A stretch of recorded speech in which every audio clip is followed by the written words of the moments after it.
Hare Krishna, devotees.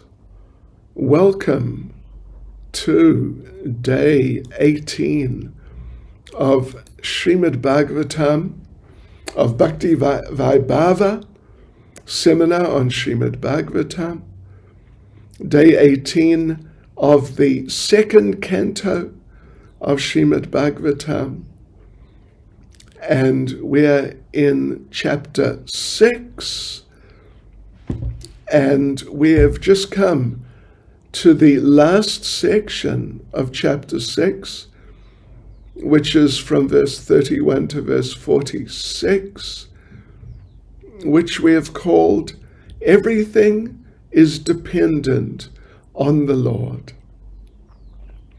So yesterday, actually, we read through all the verses, at the end of our program yesterday. So today, we'll be going through the verses with the purports. So here we go. 31. First of all, our prayers.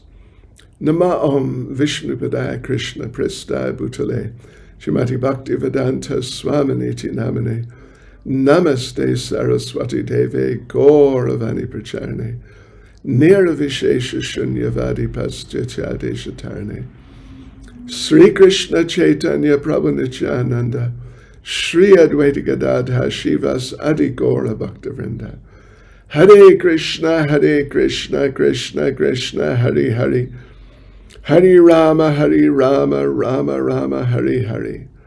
Vanchakalpatarubhyascha kripa sindubhya evacha. Patitanam pavanebhyo vaishnavebhyo namo namaha. Srila Prabhupada ki jai. Okay, devotees, so here we go into verse 31. And this is Lord Brahma speaking. All the material manifestations of the universe are therefore situated in his powerful material energies, which he accepts self-sufficiently, although he is eternally without affinity for the material modes. Okay, let's have a look at the purport. So, Srila Prabhupada refers back to the first part of chapter 5, in which Narada Muni questioned Lord Brahma about, well, I tell you what, why don't we just have a quick look at those questions?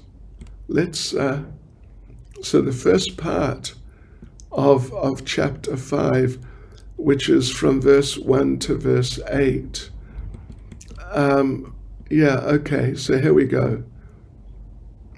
So this is now chapter 5, verse 1. I won't read the whole thing, but the question, or what he's requesting, please tell me that transcendental knowledge which specifically directs one to the truth of the individual soul and the supersoul. And verse 2, please describe factually the symptoms of this manifest world. What is its background? How is it created? How is it conserved? And under whose control is all this being done? You can do that because you know everything, past, present, and future, and everything's within your grip just like a walnut. So then he asks, what is the source of your knowledge? Under whose protection are you standing? And under whom are you working? What is your real position? Do you alone create all entities with material elements by your personal energy? And then he says in verse 5, like a spider makes a cobweb. So you make your creation apparently without anyone else's help.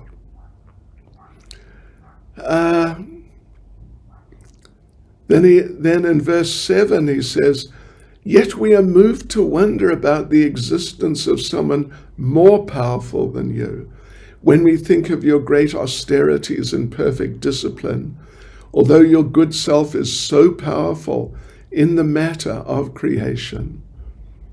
So then in verse 8 he says, this is chapter 5, of course, that you please instruct me on all those things. So Srila Prabhupada makes reference to this, where we're up to right now, in the purport of verse 31. So here we are. So Prabhupada said that the question put by Narada concerning the sustenance of the material creation is thus answered. That we just read, amongst the other questions that was there. So Brahma has been answering these different questions. The ones we just read from the 5th chapter. So Prabhupada goes on to point out that the material actions and reactions are not ultimate truth in regard to creation, maintenance, and destruction.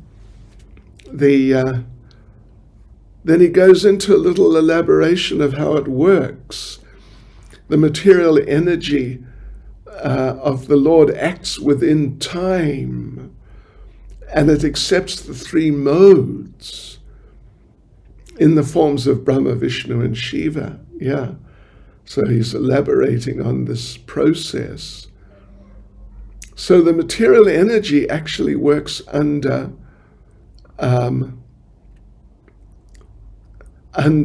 Lord Brahma. Or under the Supreme Personality of Godhead, under the Supreme Personality of Godhead, even though he's transcendental to it. And Prabhupada gives an interesting example. It's something like a rich man who has a house built and then destroyed by others. He doesn't build it himself, he doesn't destroy it. But when he's in it, he maintains it himself. So the Lord is supreme and doesn't do anything personally, but everything happens by his will. And the impersonal conception is just due to a lack of knowledge. And he, Brahma, is the highest authority in Vedic knowledge. And therefore his opinions, what he states, is the supreme information. So on to verse 32. By his will I create. Lord Shiva destroys, and he himself, in his eternal form as the personality of Godhead, maintains everything. He is the powerful controller of these 3 energies. So Narada Muni, if you recall, had asked, isn't there someone higher than you? I think that was just about the last thing we read from those verses at the beginning of chapter 5. Now Lord Brahma is specifically addressing this. So Srila Prabhupada begins the purport by saying, the conception of one without a second is clearly confirmed here. So Lord Vasudeva is the one. Lord Vasudeva is everything. And only by his energies and expansions is everything maintained.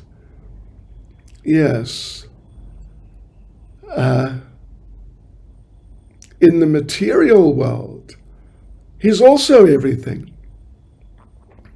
Material and spiritual worlds. And Srila Prabhupada quotes the line from famous Bhagavad Gita chapter 7 verse 19, Vasudeva Sarvamiti, Vasudeva, Krishna, is everything. Yes. So then Srila Prabhupada refers to a Vedic statement, Vasudevat paro brahmam nachanyorto sti tattvata, that Vasudeva is the Param Brahma, and there's no other higher truth, basically. That's the idea. Yes, that there's no greater truth than Vasudeva. So, and then Prabhupada refers to Bhagavad Gita chapter 7 verse 7, Mata Parataram Nanyat, there's nothing above me, Lord Krishna. So the impersonalists, as usual, Prabhupada has something really clear to say about the impersonalists that's very important for us. So, first of all, so we don't become confused by any aspect of impersonal philosophy, but it's very important for preaching. We have to learn how to present the defects of impersonalism. It's a very important part of our preaching.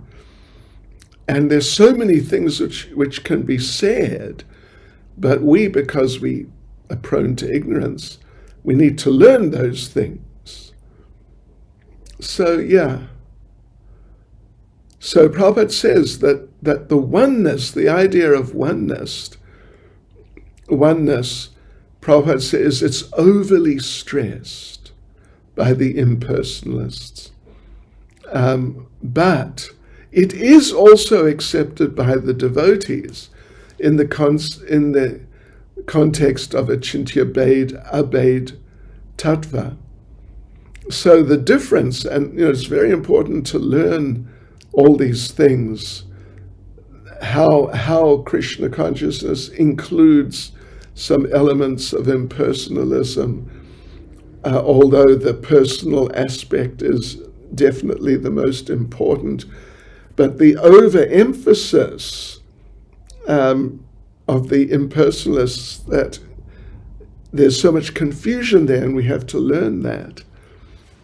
So the devotee knows that the impersonalists think there's only the impersonal. But the devotees know both the impersonal and the personal. And the personal is more important, the Supreme Lord. And here, of course, Bhagavatam, Lord Brahma is explaining just this, and Prabhupada also. Right, so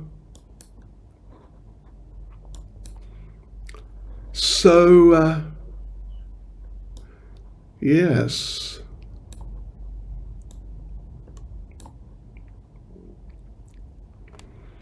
So Prabhupada goes on to say, Lord Vasudeva is one without a second, but because he's all-powerful, he can expand himself as well as display his omnipotencies.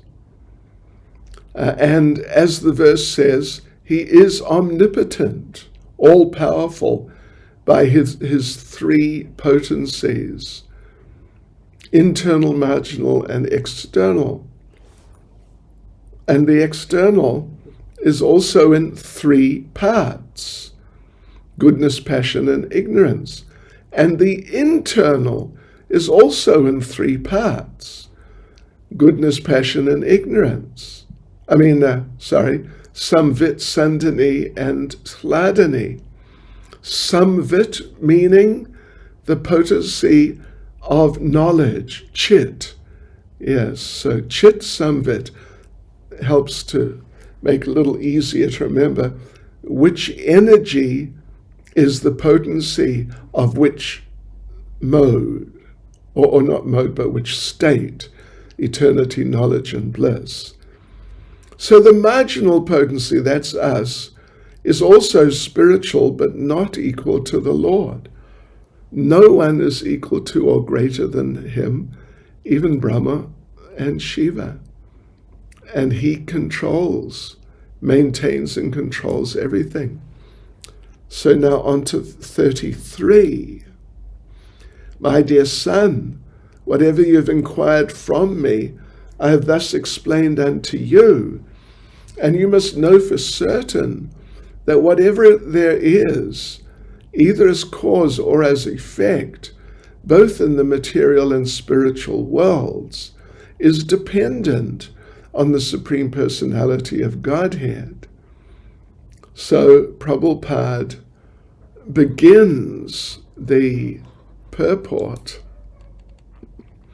by saying the complete cosmic situation, both in the material and in the spiritual manifestations of the energies of the Lord, is working and moving first as the cause and then as the effect. But the original cause is the Supreme Personality of Godhead. And Prabhupada goes on that the effects from the original cause become causes of other effects. So everything is working as cause and effect, and it's just going on like that. But Prabhupada quotes Brahma Samhita chapter 5 verse 1, Ishvara Parama Krishna. Krishna is Sarva Karana Karanam. Krishna is the cause of all causes. And as Bhagavad Gita chapter 10 verse 8 says also, Aham Sarvasya Prabhavo, Mata Sarvam Pravartate. I'm the source of all material and spiritual worlds. Everything emanates from me. So Prabhupada concludes the purport by saying, so the original primeval cause is Vigraha, the personal. Vigraha means form. So the original primeval cause is not impersonal, but is Vigraha, is personal.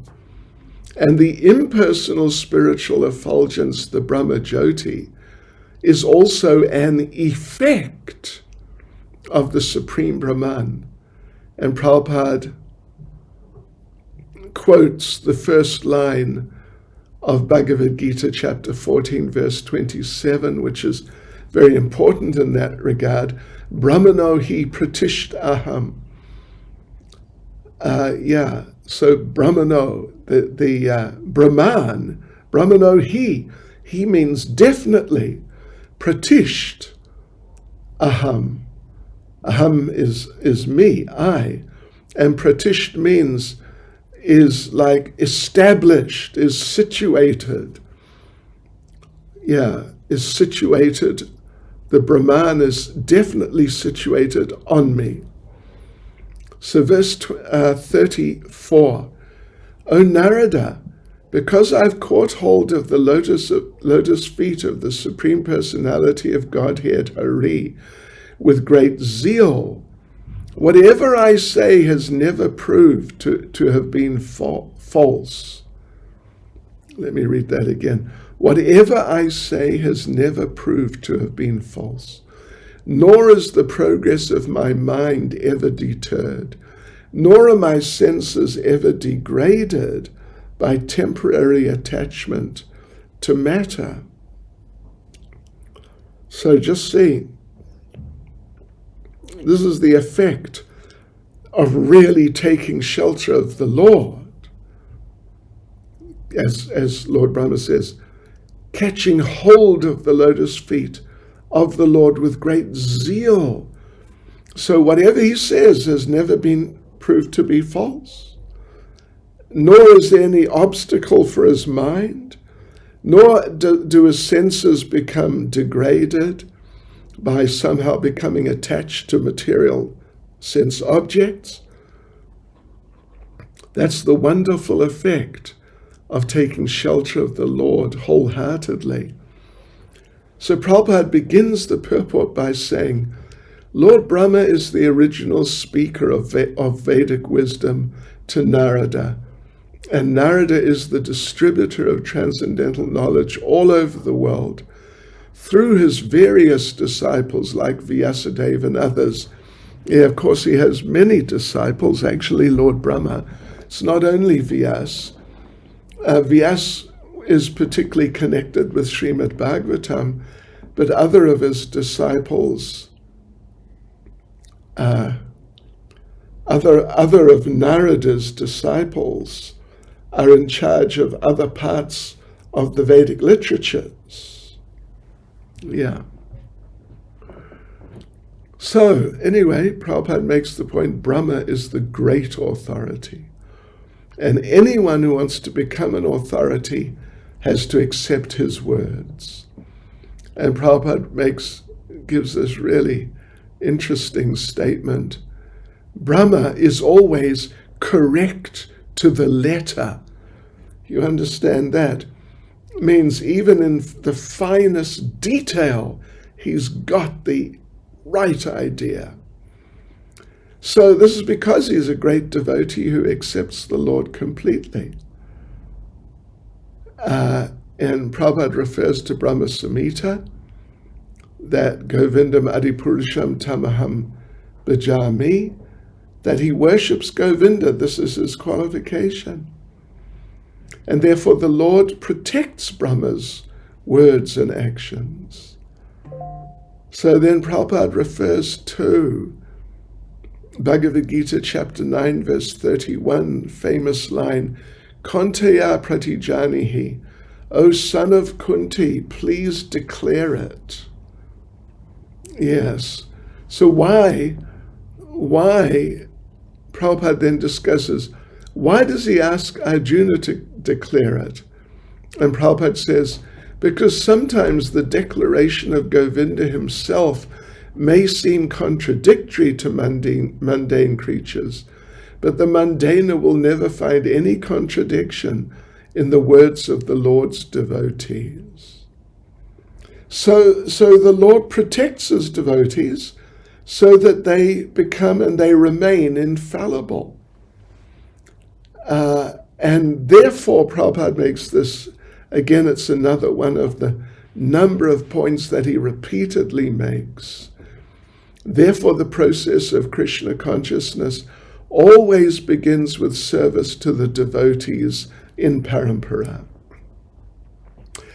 And therefore, also, the plans of the devotees never go in vain because of their full engagement in the Lord's service, because they're so attached to him.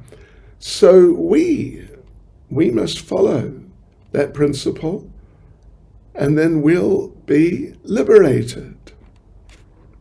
Okay, and then on to the second paragraph here. So therefore, anyone, Prabhupada says, who's engaged seriously in devotional service will always be infallible in words and actions.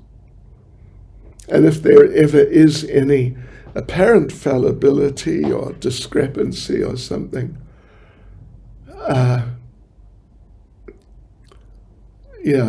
it'll always be by the arrangement of the Lord, and there'll be lessons to be learned, like in the case of Arjuna classically, and others too.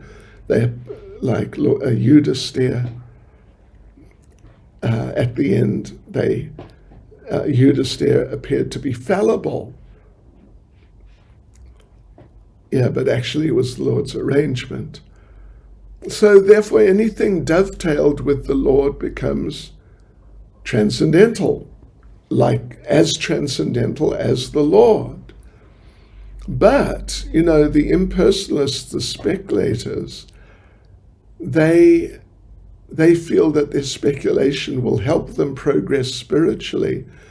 But Prabhupada says any amount of mental, material speculation will not help spiritually. It will fail simply because of not being in touch with the absolute truth. And Prabhupada concludes the purport by saying, such godless, unfaithful words and actions, however materially enriched, are never to be trusted. That is the purport of this important verse. A grain of devotion is more valuable than tons of faithlessness. How's that for a strong statement? Sure. So verse 35, although I'm known as the great Brahma, perfect in the disciplic succession of Vedic wisdom, and although I've undergone all austerities and am an expert in mystic powers and self-realization, and although I'm recognized as such by the great forefathers of the living entities who offer me respectful obeisances, still I cannot understand him, the Lord, the very source of my birth. So this is really amazing. Yeah, Brahma is so emphatic. It's really, really good. So yeah, there's another fairly extensive purport here. So Brahma, being very honest and straightforward, that admitting his failure to know the Lord, despite his vast Vedic learning, austerity, etc., he could understand the Lord, but just a little. And that understanding was simply because he was eager to serve him. So this is how we can know him, actually, by eager service. Yes, not by scientific or speculative activity or mystic power.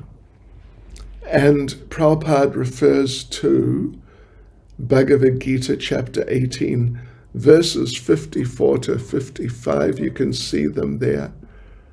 Both of them are there in the purport here. Yes, and Prabhupada,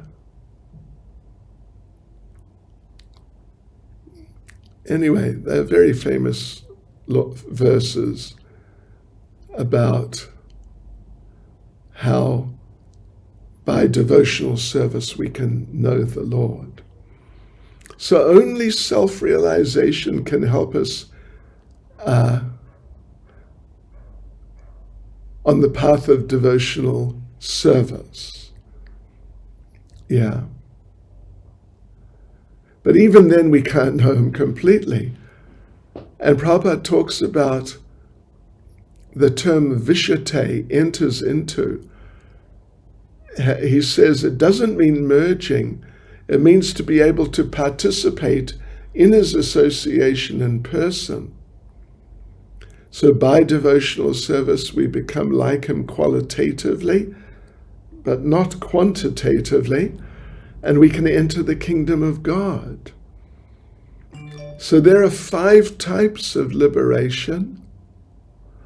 One of them is sayuja, mukti meaning liberation. And yeah, that's merging.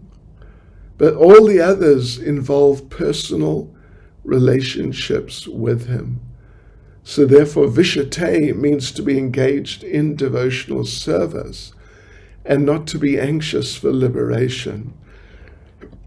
And so we go on to the second paragraph. Prabhupada explains, Brahma is the first living being. He directly learned Vedic wisdom from the Lord. Therefore, who can be a more learned Vedantist than him? Yeah. Because he admits that in spite of his perfect knowledge in the Vedas, he was unable to understand the glories of the Lord. So, anyway,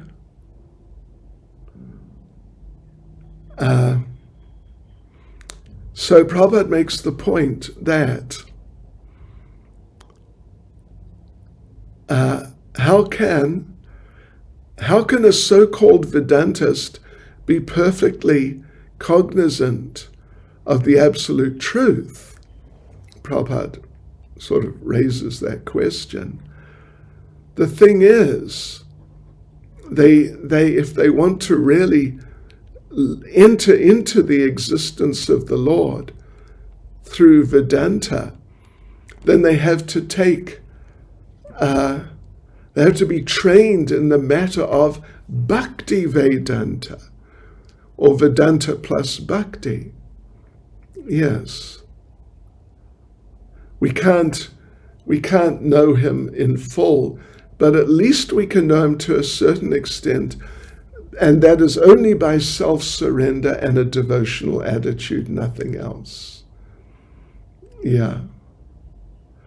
So therefore, Vishate means to be engaged in devotional service and not to be anxious for liberation.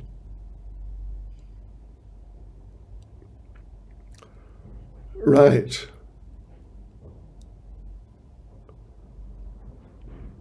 Yeah.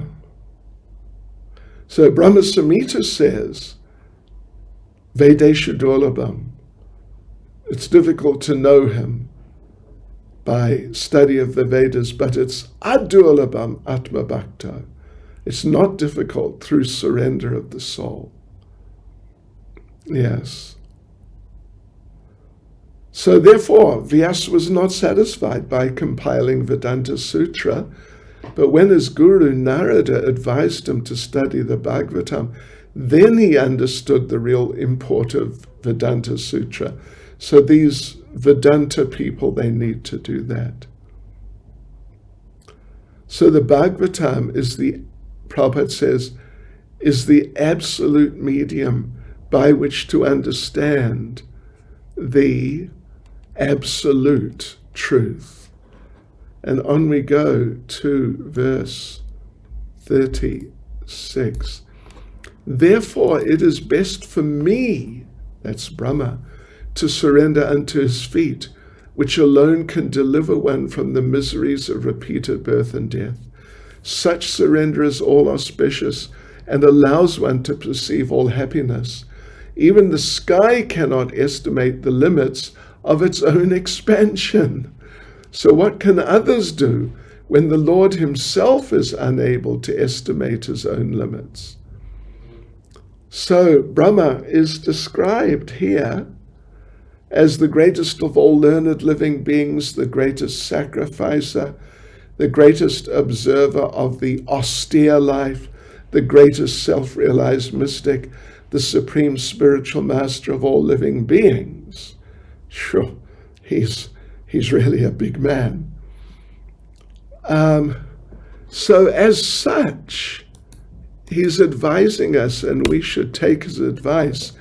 He's advising us to surrender to the Lord, to achieve all success, including liberation. So Brahma is Pitamaha, Prabhupada says, or the father's father, the grandfather. We can consult with the father, but the grandfather is on a higher level. Therefore, we should listen to him and surrender to Krishna. We should listen to Lord Brahma. Yes, we should listen to Lord Brahma and surrender to Lord Krishna, rather than try to figure the universe out ourselves. So he's unlimited. Prabhupada quotes this famous verse from Shvetashvatara Upanishad, Parasya Shaktir Vividhaya Shruyate Swabhavaki Jnana Balakriyacha. Yeah, best to follow the footsteps of Brahma and surrender to the Lord. And only people with a very poor fund of knowledge, very poor, claim they are lords of what they can survey. But what can they survey? Not even the whole of this small planet, of the small universe, not even the whole of this small planet. not even the whole of this very small country, Mauritius. So materialistic scientists, they say, it would take 40,000 years to reach the highest planet in the universe by Sputnik. But obviously, they're not going to live so long. Yeah.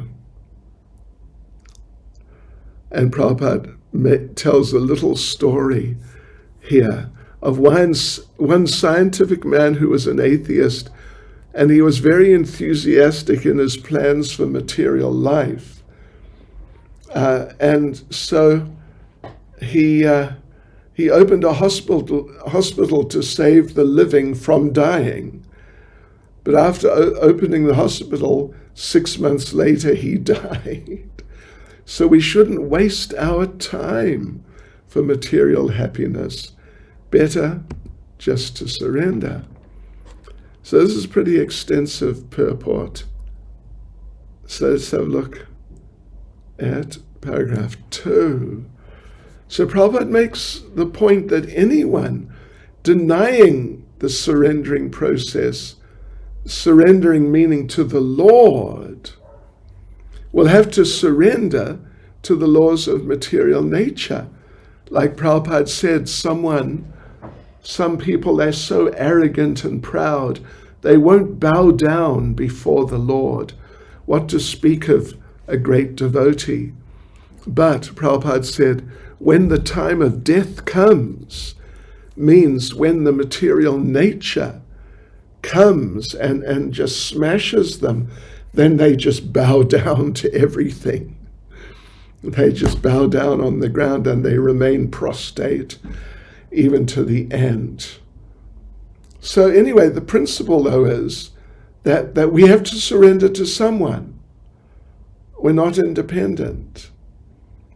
So at least we have to surrender to the material nature or different beings or situations within material nature. But the material nature is also not independent. Yes, it's controlled by the Lord. So we don't have the capability to discriminate who to surrender to. We have the capability. We have the capability to discriminate who to surrender to because we're superior energy. So we should make the right choice to surrender to the Lord, become free from miseries. Then there's a short third paragraph. Prabhupada begins by saying that therefore liberty, happiness, and all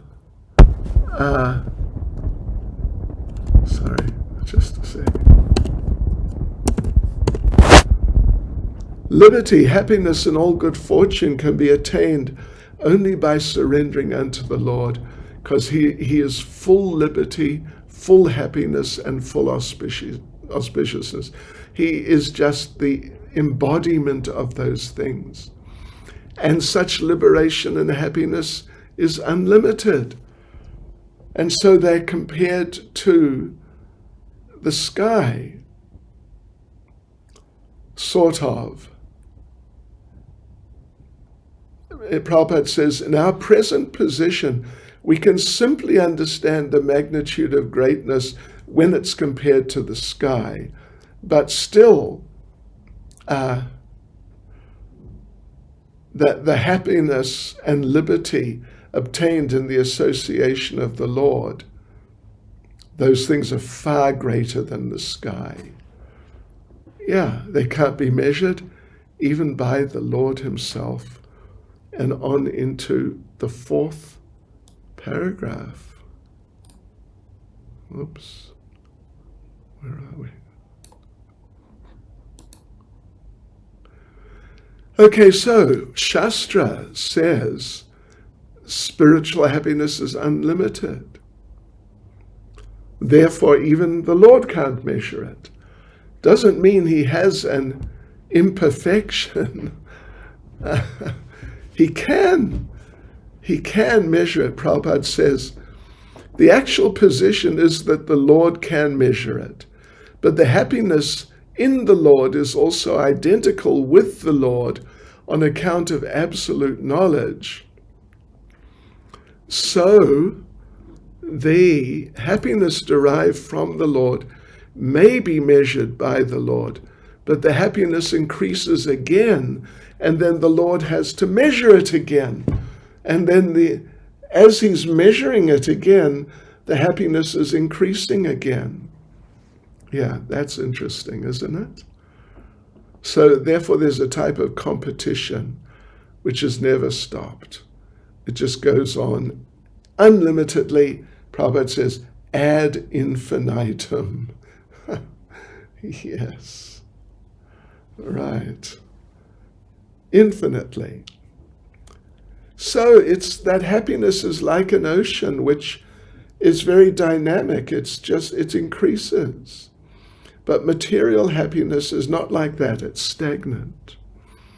And Prabhupada concludes the purport by saying, in the Chaitanya Charitamrita, Adi Leela, chapter 4, Krishnadas Kaviraj Goswami has very nicely described this dynamic increment of the ocean of spiritual happiness in the transcendental person of Srimati Radharani, the pleasure potency of the Lord. Yeah, you can read it there. It's very nice. How the gopis, Radharani particularly, they're inspired to make themselves look beautiful because they know it pleases Krishna. So they make themselves beautiful, and Krishna sees them, and he becomes very happy. And when they see he's become very happy, they become inspired. They just become, in their happiness, they just become more beautiful. And Krishna sees that, and he becomes more happy.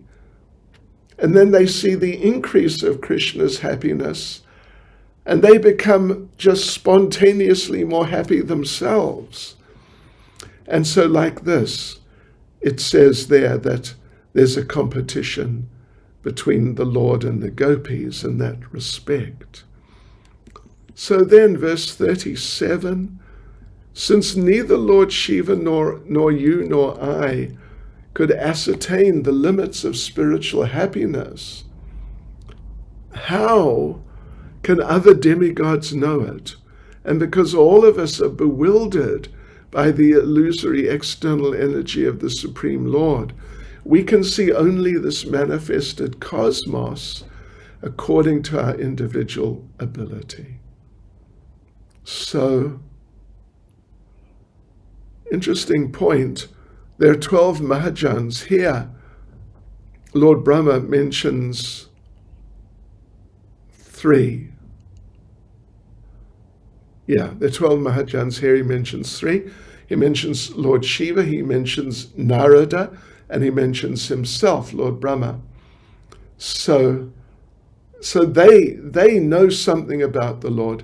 Others know less, like the demigods, like the demigods, Prabhupada says, the semi-gods, etc., the Gandharvas, Charanas, and so on. Because they all have their estimations, like the scientists, but they're all under material nature, so they're bewildered by the modes. Even from Lord Brahma, and what to speak of down to the ant, or those little entities.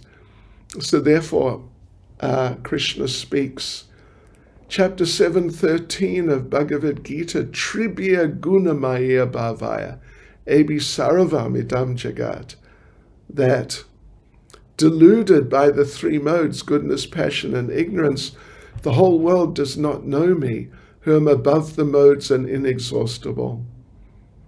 So these limited living entities tend to think that this universe is all in all. And they have their own ways of calculating things and, trying to understand things. But what can they know? Because Brahma one time was was bewildered in front of Krishna. You know that pastime. He stole the cowherd boys and calves, thinking he is the one Brahma. Yeah, but then Krishna, when Brahma came to his senses, Krishna showed him that there are many Brahmas, and they're all bigger than him. He has 4 heads. Some of those Brahmas who came had 8.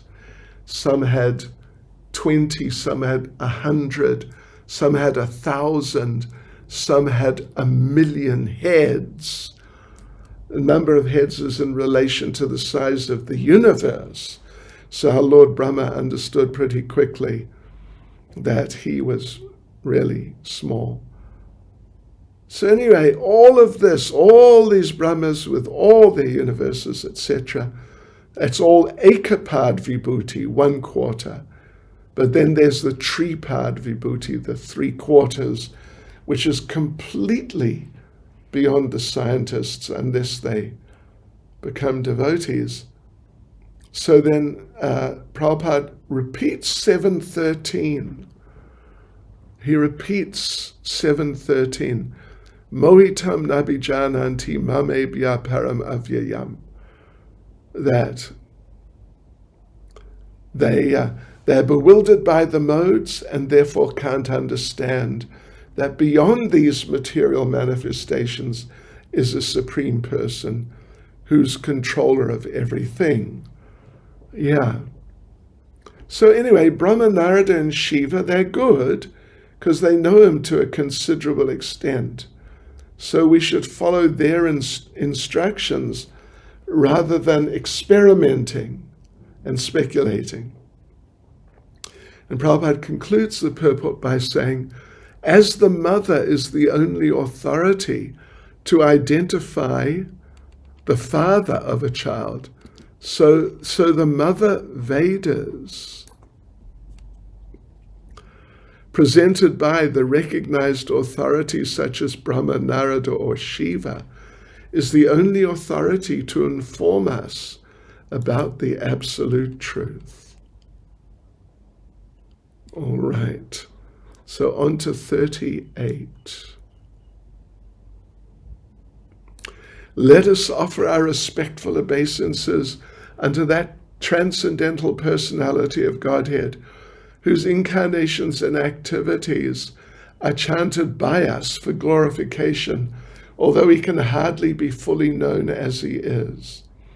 So Prabhupada begins the purport by saying that it is said that the transcendental name, form, quality, pastimes, paraphernalia, personality, etc., cannot possibly be perceived by the gross materialistic senses. But Prabhupada makes the point, and it's so important, that when the senses are purified by hearing and chanting and other processes, worshipping, etc., then the Lord reveals himself proportionately to the quality of devotional service. We should really remember that, the purity. So people shouldn't just expect him to be an order supplier. That's ridiculous, actually. It's so crazy, worshipping the Supreme Lord for material things. So we have to follow the process given by Brahma and his parampara. So Prabhupada says, as the senses are progressively purified, the Lord progressively reveals himself.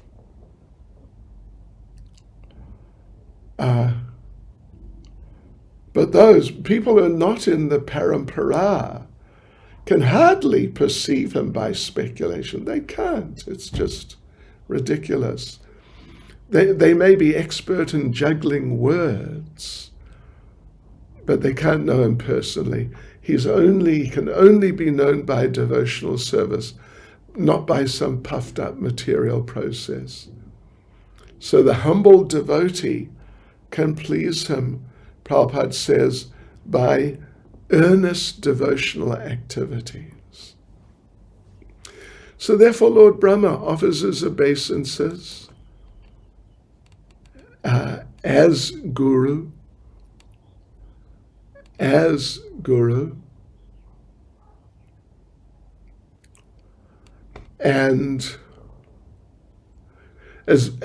advises us to follow the process of Shravanam Kirtanam, then gradually one will see within oneself the identity of the Lord. And Prabhupada concludes the purport by saying, the conclusion is that one cannot know the Supreme Personality of Godhead fully by any method, but he can be seen and felt partially by the devotional service processes of hearing, chanting, etc. 39. The Supreme Original Personality of Godhead, Lord Sri Krishna, expanding his plenary portion as Mahavishnu, the first incarnation, creates this manifested cosmos, but he is unborn. The creation, however, takes place in him, and the material substance of manifestations are all himself. He maintains them for some time and absorbs them into himself again.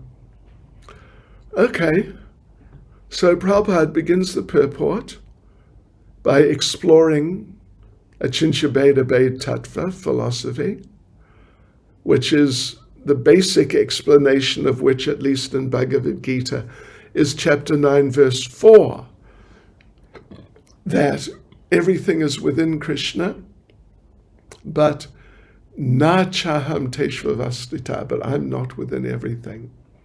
Yeah. So, yeah. Let's see. So Prabhupada makes the point that the impersonal conception is also a form of the Lord, called Avyaktamurti in this verse, in the second line of Bhagavad Gita, chapter 9, verse 4. But it's inexplicable to our limited senses. But still he is the Avyaktamurti, the unmanifest form. Yeah. So the whole creation is the Lord himself, but it's also different. The whole creation is the Lord himself, and the creation is also non-different from him. But simultaneously he, as the original personality of Godhead, Sri Krishna, is aloof from the created manifestation.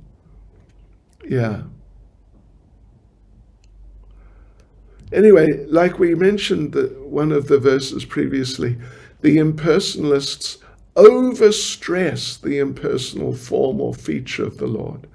And they just don't believe in the personal feature. But the Vaishnavas accept the personal form.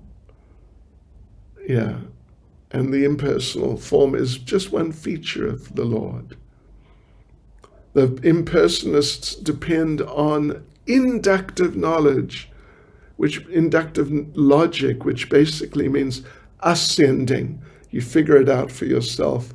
But the devotees accept the descending process of getting knowledge. They receive it from above, the great devotees, the Parampara and Krishna. Yeah, so the impersonalists, they can't comprehend that he is the original form when he is expanded in everything. You get the idea. It doesn't make sense, does it? He is the original form, but he's expanded in everything. So Prabhupada concludes that first paragraph. This imperfectness is due more or less to the material conception that a substance distributed widely in parts can no longer exist in the original form. like if you have a piece of paper, Prabhupada gave that example. You cut it up into little pieces. So you got all these little pieces, and the original form of the page is lost, but not with Krishna. He divides up into so many parts and parcels, but he remains in his original form. So then in the second paragraph, Prabhupada quotes Brahma Samhita chapter 5, verse 47, how Krishna takes the form of Mahavishnu, and then all the universes come from him. So that's the process of expansion of the Lord. Right. How he expands as Mahavishnu.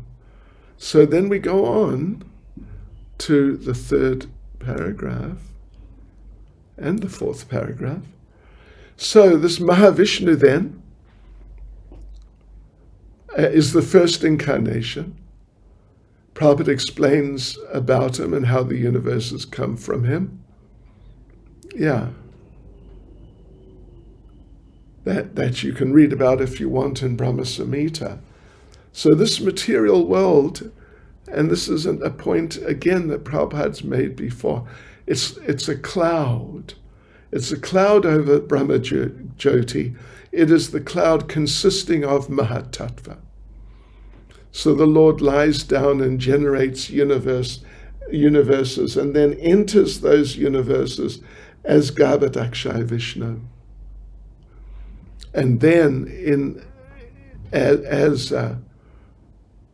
Garbhodakshay Vishnu, he creates Brahma Shiva and then many other demigods to maintain the universe.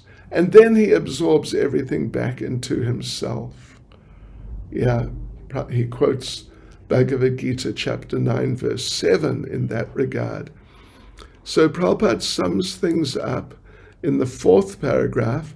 The conclusion is that these are all but displays of the Lord's inconceivable personal potencies, of which no one can have any full information. This point we've already discussed. Okay, so we can do a little more. Let's do verse 40 and 41. We won't go, I don't think we'll go further than that. The personality of Godhead is pure, being free from all contaminations of material tinges. He is the absolute truth and the embodiment of full and perfect knowledge. He is all-pervading without beginning or end, and without rival. O Narada, O great sage, the great thinkers can know him when completely freed from all material hankerings, and when sheltered under undisturbed conditions of the senses. Otherwise, by untenable arguments, all is distorted, and the Lord disappears from our sight. Well, yeah. The great thinkers can know him if they are freed from material hankerings, and if they're sheltered from the senses, means if the senses and their minds are engaged in devotional service. Otherwise, they make these untenable arguments, strange arguments, and everything is distorted. And Prabhupada says, the Lord, or the verse says, the Lord disappears from our sight. So Prabhupada begins the purport by saying, here's an estimation of the Lord apart from his transcendental activities in the temporary material creations. Yeah, apart from these things. The Mayavadis say he's become contaminated by having a material body when he incarnates. But this verse is saying he's pure and uncontaminated under all circumstances. The Mayavadis say that when the soul, when Brahman is covered, when the soul is covered by nescience, then it's known as jiva. But when free from nescience, he merges into the impersonal Brahman and just becomes one with it all. But here it's said, Lord Brahma is saying, the Lord is eternally the symbol of pure and perfect knowledge. It's his specialty to always be free from material contamination. That's a very nice way to put it. And this shows his difference from the jivas. They can't be, they can be compared to him actually. But they also can't be compared to him. It distinguishes him from them, that he's always free, at least for the conditioned jivas. So he's like the sun, he's never contaminated because it's so powerful. Rather, anything impure which contacts the sun becomes purified without contaminating the Lord, and the Lord is like that. He's inside, outside everything, undisturbed by what goes on around him. He's infinite, but we're all infinitesimal. Everything, including us, depends on him. He's the source of everyone's opulence and power. He's so attractive that living entities who are already liberated become attracted to him. He's omnipotent. So he has nothing to do. It's all done by his energies. Yeah, this Parasya Shaktir verse confirms that. So there are many differences between him and us.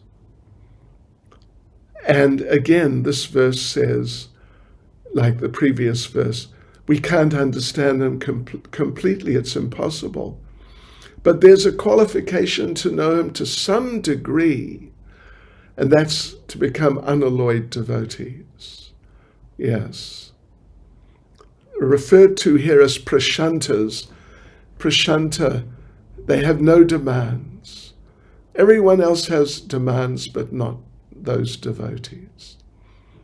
So by speculation, everything becomes distorted. Therefore, the Lord moves further away. If we speculate, he moves further away from our understanding. So dry speculators can have some knowledge of his impersonal feature, but not too much. But they can have some because of their austerity and penance. But there's no chance of them understanding his ultimate feature as Govinda. Only the Amalatmanas, pure people, can accept pure devotional service, as confirmed in Bhagavad Gita 7:28. Yeah. Hare Krishna, Srila Prabhupada ki jai.